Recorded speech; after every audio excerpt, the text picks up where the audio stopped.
Torcedor vascaíno, que terça-feira é essa no nosso Vasco da Gama? Uma terça-feira que não para. Terça-feira de novidades quanto à situação envolvendo o patrocinador master do nosso Cruz Maltino. E olha, em meio a tanto caos, temos uma notícia boa a trazer aqui neste vídeo. Patrocinador milionário, o maior patrocinador master da história do Clube de Regatas, Vasco da Gama, que colocará inclusive o Vasco como top 5 do futebol brasileiro de clubes que recebem um alto valor do seu patrocinador principal. A gente vai falar sobre isso, vai trazer novidades, né, sobre a chegada dessa nova marca ao Cruz Maltino e falar também sobre tudo o que aconteceu nesta terça, pois tem retorno de Dimitri Payet, tem mudança de horário para o jogo deste próximo domingo, da sexta rodada, do Campeonato Brasileiro contra o Vitória, saindo das 11 horas da manhã e indo para a parte da tarde. Tem também informações sobre Gary Medel, uma situação ruim dentro do Vasco após agredir um cria da base Cruz Maltina. E para fechar este Boa Noite Gigante, tem Clube de Regatas Vasco da Gama notificando a 777 Partners por possível descumprimento de acordo de acionistas e da lei da SAF. O castelo do grupo norte-americano está ruindo e o Vasco poderá estar chutando a 777 da SAF Cruz Maltina. A gente, é claro, vai falar sobre isso, vai trazer todas as informações envolvendo, Vasco da Gama, Medel, Payet, 777. É um Boa Noite Gigante imperdível para você que está aí do outro lado. Porém, é claro, antes de começar o vídeo, antes de deixar todos vocês muito bem informados sobre o nosso Cruz Maltino, como sempre faço aqui no canal, quero dar as boas-vindas a todos que estão chegando aqui pela primeira vez. Para quem ainda não me conhece, muito prazer, eu sou o Lucas e você está no canal do Gigante Vasco, o canal do torcedor vascaíno. E é claro, Vascão, você que está aí e ainda não é um inscrito do nosso canal, não perca tempo e venha agora aqui embaixo, onde tem essa palavrinha, inscreva-se, aperte nela e já faça parte da nossa família. Nós estamos aqui todos os dias, 3 vezes ao dia. Temos o Acorda Vascão, que é o primeiro vídeo do dia e sai sempre pela parte da manhã. Temos também o Fala Gigante, que é o segundo vídeo do dia e sai pela parte da tarde. E o Boa Noite Gigante, que é sempre o último vídeo do dia, exatamente esse que você está assistindo agora e sai pela parte da noite. Então, 3 vídeos, muita informação, muita novidade e contamos com você. Inclusive, tem muitas pessoas que estão chegando ao nosso canal, curtem o nosso conteúdo, porém ainda não são inscritos do canal do Gigante Vasco. Agora, você, homem ou mulher, criança ou adulto, se inscreva no nosso canal, pois a sua inscrição é de suma importância para o nosso crescimento. Além disso, curta o vídeo, compartilhe o nosso conteúdo, deixe aqui embaixo o seu comentário também sobre essa loucura, terça-feira agitada na nossa colina histórica. Show? Vambora, Vascão? Então, sem muita enrolação, falar do nosso Vasco. A começar, primeiramente, esse vídeo calmo, falar sobre coisa boa, falar sobre a situação envolvendo o patrocinador master do Vasco, porque a gente vem batendo nessa tecla, É um clube que não tem diretor comercial, é um clube que não tem técnico, é um clube que não tinha patrocinador master, porque agora tem. O Vasco, enfim, fechou com o seu novo patrocinador master. Após quase 4 meses sem uma empresa patrocinando a principal parte do uniforme Cruz Maltino, que é essa parte frontal, abaixo do escudo, o Vasco poderá voltar a ter um patrocinador master já na partida desse próximo domingo contra a equipe do Vitória. Informação dada inicialmente pelo canal do Fábio Azevedo, nosso grande amigo, lá do canal, melhor dizendo, Fanático Vascaíno, é que logo depois também, confirmado, divulgado pelo GE, é que o Vasco da Gama fechou esta semana um acordo com uma casa de apostas. O nome ainda não foi revelado, deve ser revelado aí nesses próximos dias, inclusive o anúncio, de acordo com informações que eu tive, deve acontecer na quinta-feira, dia 9 de maio, e automaticamente o Vasco vai, com toda certeza, divulgar algumas ações já de forma conjunta à marca. Essa empresa, que ainda não tem um nome divulgado, porém é uma casa de apostas, vai pagar 115 milhões de reais para expor a marca na região nobre da camisa. O contrato com a nova parceira será de 1 ano e meio, então vai até o final do ano que vem, até o final de 2025. Foram aproximadamente 115 dias sem patrocinador master desde a saída da PixBet. A última vez que o Vasco entrou em campo com a PixBet estampada no seu uniforme, ou seja, um patrocinador master estampado na sua camisa foi lá no dia 6 de dezembro contra a equipe do Red Bull Bragantino em São Januário, então vai voltar a ter uma empresa patrocinando a sua camisa. O Vasco adotou uma postura aí realmente até muito legal no mercado. A gente, quando bate, tem que bater, porém, quando a gente elogia, tem que também ser elogiado. Uma postura inalterável quanto a aceitar apenas propostas com valores que o Vasco considerava ideal para o anúncio no espaço. A nova patrocinadora, só para você ter noção, é pagar cerca de 5 vezes, mais do que a PixBet pagava ao Cruz Maltino. A PixBet, para você ter noção, pagava 15 milhões de reais anualmente ao Vasco da Gama. Essa nova patrocinadora vai pagar 75 milhões de reais anuais. Como foi um contrato de 1 ano e meio, 1 ano de contrato equivale a 75 milhões e meio ano, né, de contrato, apenas 6 meses, equivalem ao restante do valor, que dá algo em torno aí de 38 milhões de reais. Então é muita grana assim que o Vasco vai ganhar com essa nova patrocinadora master, um valor muito legal, um valor que evidencia mais do que nunca a grandeza do Vasco.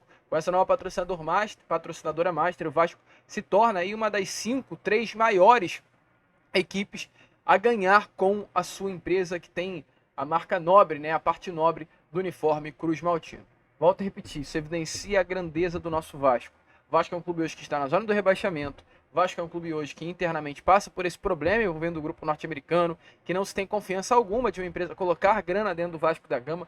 Porém, mesmo diante de tudo isso que acontece ao entorno do Vasco, a empresa ainda tem coragem de pagar 75 milhões de reais porque sabe do retorno que o Vasco da Gama dá. E dá muito retorno, inclusive. A gente, salvo engano, ontem, no Acorda Vascão, ou no Fala Gigante, ou no Boa Noite Gigante, eu sei que foi ontem, a gente trouxe um vídeo de um ex-diretor do Vasco da Gama, uma pessoa que trabalhou no Cruz Maltino lá na época de Eurico Miranda e Roberto Dinamite, entre os anos 14 e 15, que falou: o Vasco é o clube no qual eu já trabalhei, sendo que ele trabalhou com Flamengo, Fluminense, Corinthians e vários outros gigantes. Falou: o Vasco é o clube que dá maior retorno. O Vasco é o clube que, se eu fosse um investidor, eu colocaria dinheiro. Então esse é o Vasco da Gama, as empresas sabem disso, todos sabem disso, e é por isso que o Vasco vai ganhar 75 milhões de reais em um ano por uma patrocinadora master que vai estampar o seu uniforme na camisa do Vasco. Flamengo, que é campeão da Libertadores, que é tido como a maior torcida do futebol brasileiro, ganha 85 com a PixBet. Olha a loucura, né? Imagina se nós estivéssemos nessa situação do Flamengo. Aí, meu amigo, o Vasco ia ser outro nível, né?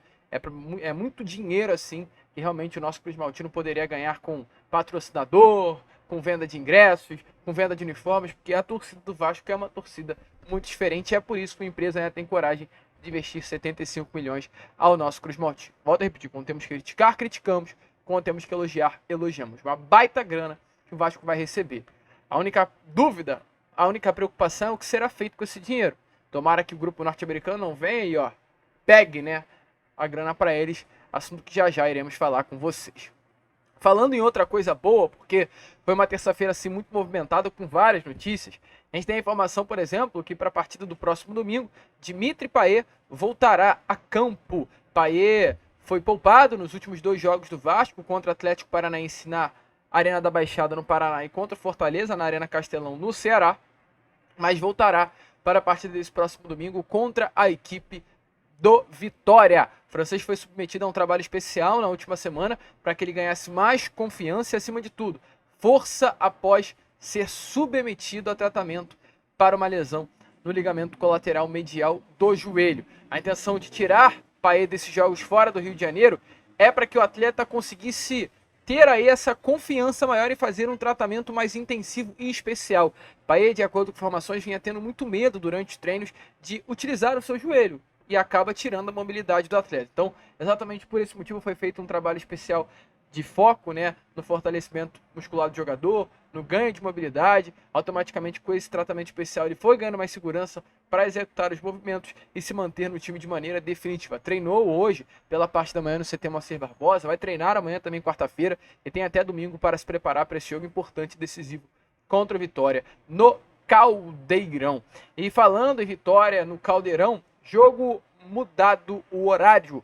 O horário que inicialmente estava marcado para as 11 horas da manhã nesse próximo domingo, de Dia das Mães inclusive, mudou para as 6h30 da tarde. O jogo continua sendo no próximo domingo, mas não mais às 11, porém às 6h30, 18h30. Então, Alô, torcedor vascaíno, fique ligado, fique alerta. Vasco e Vitória, 6h30 da tarde, as vendas de ingressos devem começar amanhã. Estava marcado para hoje, porém, como houve aí a alteração no horário, né? Tudo acabou mudando também com relação ao esquema da venda de ingressos. Show?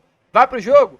Deixa aí a sua opinião nos comentários. Vamos começar a dar uma agitada no vídeo? Vamos começar a esquentar os motores, porque a situação tá louca no nosso Vasco da Gama. A começar aqui primeiramente falando, né, sobre o zagueiro chileno Gary Medel. Chileno que chegou com moral, o chileno que chegou com tudo, o chileno que no ano passado foi uma peça principal e primordial para a permanência do Vasco na elite do futebol brasileiro. Fale o que falar, critique quanto queira criticar. Se hoje o Medel não está jogando bola, ok. Mas no ano passado, o Vasco conseguiu reagir através das partidas do volante e hoje zagueiro chileno Gary Medel. Um atleta que, dos 41 jogos que fez sob comando de Ramon, atuou em 32 partidas, todas as 32 partidas como titular. Nem a partida que Medel atuou vestindo a camisa do Vasco, ele saiu do banco de reservas. E dos outros 9 que ele acabou não atuando sob o comando de Ramon, ou ele não pôde por conta de uma lesão, ou estava suspenso. Fora isso, Medel sempre foi utilizado pelo técnico argentino. Era uma figura, assim, primordial.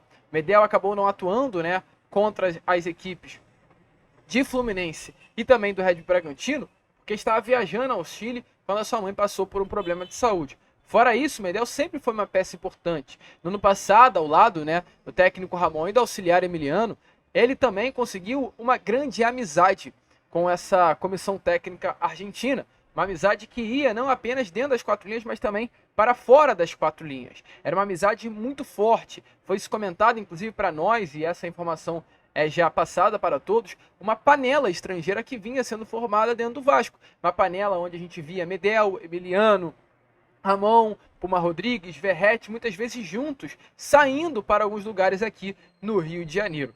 Mas olha, vascaíno, se Medel tinha essa moral com Ramon e Emiliano, era uma peça indescartável pelos dois, a ponto do nosso zagueiro de 42 milhões de reais, João Vitor, ser banco para o zagueiro chileno. Nesse momento, a situação não é assim. Isso fica nítido a partir do momento que um zagueiro que nunca foi banco com Ramon Dias, foi banco nas últimas 2 partidas sob o comando de Rafael Paiva.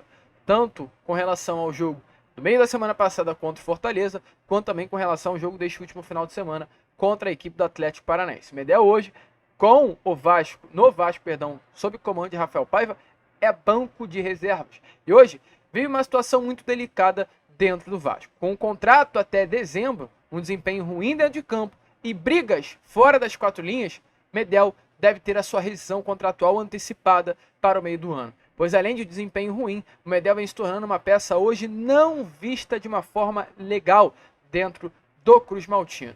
Hoje, torcedor vascaíno, teve um papo entre Pedro Martins, o diretor de futebol do Vasco, junto ao grupo Cruz Maltino, para tratar sobre diretrizes e regras de condutas hoje dentro do Vasco da Gama. O caso Medel acabou não sendo tratado de maneira específica, mas foi também um papo importante após essa divulgação ter sido feita nesta tarde de hoje. E o que eu estou falando? No dia 31 de janeiro, o Vasco enfrentou a equipe do Nova Iguaçu pelo Campeonato Carioca, um jogo ainda da primeira fase do Cariocão. O Vasco estava concentrado em Uberlândia para essa partida, que inclusive o Vasco acabou sendo derrotado pelo placar de 2-0. E na hora do almoço, Cauã Paixão, o cria da base Cruz Maltino, inclusive um nome que se destacou muito, vestindo a camisa do Vasco pela Copa São Paulo de Futebol Júnior, estava junto ao elenco profissional e entrou no elevador olhando para o celular. Nesse momento, ele acabou não cumprimentando nem o Medel, nem os demais jogadores presentes no elenco Cruz Maltino. Medel, nesse momento que viu a atitude de Cauã Paixão, ao mexer no celular e não cumprimentar os outros profissionais, não gostou da atitude e deu um tapa com força, de acordo com informações, na nuca de Cauã Paixão. Paixão, de acordo com notícias dadas pelo GE, reagiu à agressão. Os dois começaram a discutir ainda dentro do elevador ali no espaço de almoço do hotel, no momento em que Medel deu um segundo tapa. E aí, meu amigo, o atacante se atirou na direção do chileno, partiu para cima do zagueiro e capitão Gary Medel. Ali mesmo eles começaram, a trocar socos e tiveram que ser separados pelo restante do elenco Cruz Maltino. A informação é que até mesmo o Medel mordeu Cauã Paixão. Paixão hoje nem sequer está sendo utilizado, porque está no América Mineiro. Paixão foi emprestado ainda no Campeonato Carioca, de um jogador que foi destaque na Copa São Paulo de Futebol Júnior, utilizado em alguns momentos no profissional com gols no Campeonato Carioca, a emprestado ao América de Natal. Eu falei América Mineiro, perdão, lá no dia 20 de fevereiro. Não houve punição a Medel por parte da diretoria, que à época era comandada por Alexandre Matos. A impunidade automaticamente causou muito incômodo no grupo, então já houve um racha no elenco a partir desse momento. Medel também perdeu o prestígio que tinha com boa parte dos jogadores pela liderança e até mesmo um prestígio com os funcionários do clube. Medel era uma pessoa muito bem vista internamente, com um bom relacionamento, mas a partir desse momento as pessoas que trabalham dentro do Vasco, tanto com relação a funcionários ou jogadores, viram o Medel como uma pessoa arrogante e segregador. Essa situação não parou em Cauã Paixão. A informação que a gente teve é que aquela situação também ocorreu com o próprio Alexandre Matos. Medel e Alexandre Matos teriam saído no tapa após uma partida de Campeonato Carioca, no soco mesmo, e motivou, inclusive, a saída de Matos do Vasco da Gama, essa briga que teve com o Medel. Medel era um atleta que estava negociando com o Matos a renovação contratual e após esse episódio parou a negociação envolvendo a possível renovação contratual com o jogador. E não parou no Matos também, porque além da agressão a Cauã Paixão, Medel se envolveu em outros problemas com o elenco.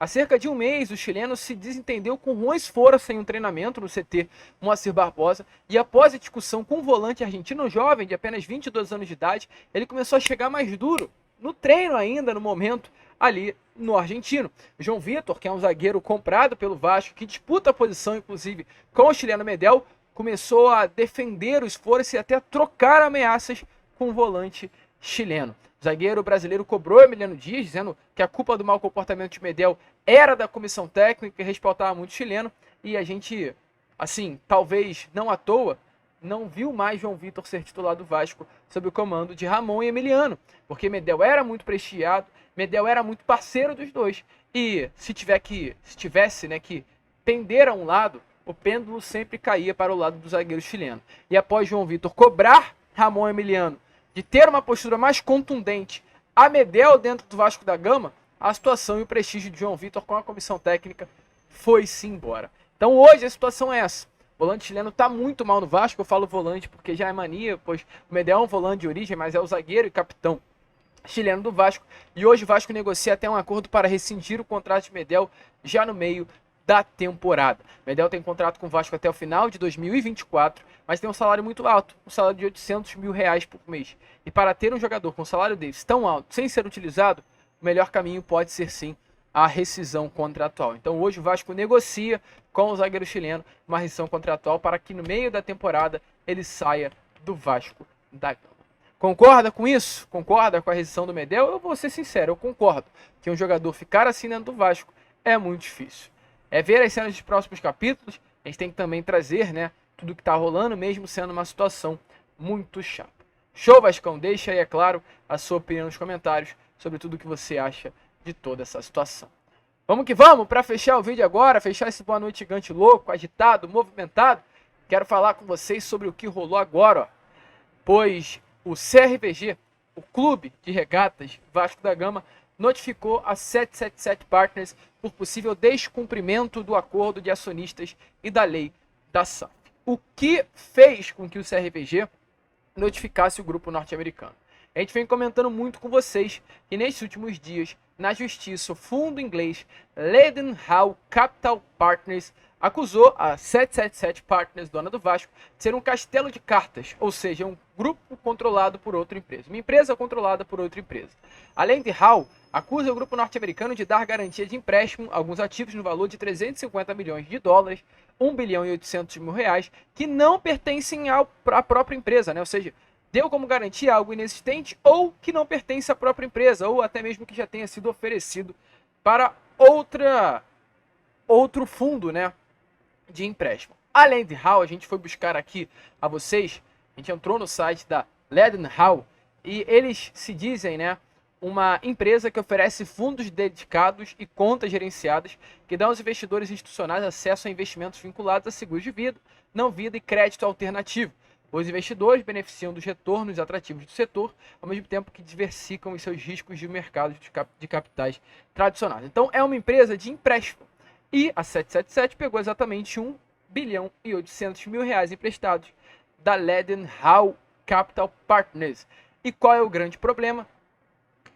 A 777 pegou dinheiro emprestado sem ter uma garantia ou entregando uma garantia falsa. E por isso, né, não à toa, o processo foi feito denunciando o grupo norte-americano por fraude contábil e um possível esquema de pirâmide. Lembra que a gente falou, inclusive, que a Leadenhall acusa o grupo norte-americano de ser um castelo de cartas? Por que acusa isso? Pois, segundo o documento, o grupo hoje que comanda a 777 é a ACAP.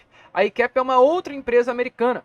Josh Wander hoje, de acordo com a Leadenhall, através desse documento, deve a ACAP 10 bilhões de reais. E por dever cifras tão altas, a ACAP praticamente gerencia, né, o grupo norte-americano. A ACAP é uma empresa, a gente foi atrás, né, de seguros e previdência complementar, é assim que eles se chamam, né? A ACAP possui vários negócios na vertical de seguradoras, incluindo transporte primárias, veículos de seguro, um consultor de investimentos e uma organização de marketing. É assim que eles, através do LinkedIn, se chamam. O dono da ACAP é, no caso, Kenneth King, esse senhor aí que está aparecendo na imagem a vocês. É uma empresa de Nova York que tem a sua residência lá na Avenida das Américas, 1180, não na Barra da Tijuca, mas em Nova York, no 21º andar. É uma empresa que de fato existe, né?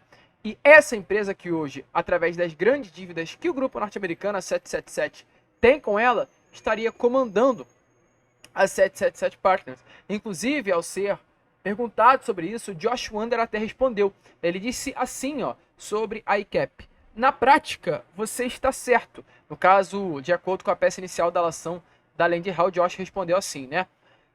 Eles, no caso a ACAP, controlam o que nós assinamos porque tem o poder do dinheiro agora. E nós precisamos manter a empresa em funcionamento para que possamos resolver nossos problemas e lidar com nossas obrigações. Então o Josh, ele praticamente confirma que de fato a ACAP hoje que cuida do dinheiro da 777 Partners. E qual é o grande problema disso, meu amigo torcedor vascaíno? Porque na lei da SAF diz assim, ó, abre aspas, a pessoa jurídica que detiver participação igual ou superior a 5% do capital social da Sociedade Anônima do Futebol deverá informar a esta, assim como a Entidade Nacional de Administração do Desporto, nome, a qualificação, o endereço e os dados de contato da pessoa natural que direta ou indiretamente exerça o seu controle ou que seja beneficiária final sob pena de suspensão dos direitos políticos e retenção dos dividendos, dos juros sobre o capital próprio ou de outra forma de remuneração declarados até o cumprimento desse dever. Aí agora você olha para mim e fala, o que isso quis dizer, Lucas? O que o artigo 6º da lei da SAF está dizendo nesse momento? Esse artigo diz assim, ó, resumindo, se o grupo norte-americano não pertence mais, direta ou indiretamente, ao grupo de Josh Wander, mas sim a Kenneth King, proprietário da seguradora americana ACAP, esse senhor que a gente acabou de mostrar a vocês, a empresa pode sofrer penalidades caso não tenha informado a mudança de controle ao sócio da SAF ou ao CBF. Então, se hoje o Vasco não pertence mais a 777 e a ACAP, já que a ACAP cuida das coisas da 777, é uma mudança de sócio. Então, hoje, Josh Wander não é mais o sócio do Vasco, mas sim Kenneth King. E aí já quebra o acordo, o regulamento da lei da SAF. E aí é a partir desse negócio que o Vasco notificou o grupo norte-americano. A diretoria de Pedrinho busca, assim, informações sobre possíveis consequências desse repasse e controle da 777. Até porque se hoje a ACAP influencia em decisões administrativas, assim, Josh Wander, presidente da 777, também acaba sendo um conselheiro, inclusive presidente, né, do Conselho de Administração da SAF no Vasco, muda tudo, muda toda a história. O GE chegou a procurar a assessoria do grupo norte-americano, que, é claro, como sempre, novamente, não falou absolutamente nada, se negou a prestar um esclarecimento. E o Felipe Cargal, que nesse momento é o vice-presidente jurídico e fala muitas vezes em nome do Pedrinho, ele disse assim, ó, questionei pessoalmente, Josh Wander, sobre as notícias que estão circulando na imprensa, todas essas informações que a gente vem trazendo a vocês. A imprensa internacional, as quais colocam em xeque a saúde financeira e a idoneidade da 777. E a resposta foi evasiva. É tudo especulação, fique tranquilo. Obviamente não estamos tranquilos, muito menos convencidos da capacidade financeira da 777. Ao ser perguntado, né, sobre a possibilidade de uma saída do grupo norte-americano e um retorno do Vasco a um modelo associativo, ele negou. Ele confirmou que caso saia o grupo norte-americano, que hoje é uma possibilidade, que o Vasco está buscando inclusive isso, o Vasco vai se manter no modelo SAF. Não há chance de voltar a ser um clube associativo, mesmo no cenário de saída do grupo norte-americano. Mas hoje é isso. Os representantes do Vasco da Gama entendem que o movimento dessa suposta transferência de controle para a empresa, para outra empresa, perdão, direta ou indiretamente, fere completamente a lei da SAF e, acima de tudo, infringe o próprio acordo de acionistas entre o Vasco e o grupo norte-americano. Só para fechar, o acordo de acionistas feito entre Vasco e 777, previsto no vínculo firmado lá em agosto de 2022, tem mecanismo semelhante ao da lei da SAF, que serve assim como um sistema mesmo de proteção, né, contra a mudança de controle entre os sócios. Então, olha, a casa tá caindo para 777, meu amigo torcedor. E é claro, a gente aqui no canal vai trazer sempre tudo que tá rolando a vocês. Que loucura, hein? Que loucura que tá acontecendo no nosso Cruz Maltino. A gente fica por aqui. Esse foi o nosso Boa Noite Gigante, agitado, movimentado, com muitas novidades. E contamos sempre com o apoio de todos vocês. Vamos que vamos! Se inscrevam, compartilhem. E como sempre falamos aqui, saudações vascaínas.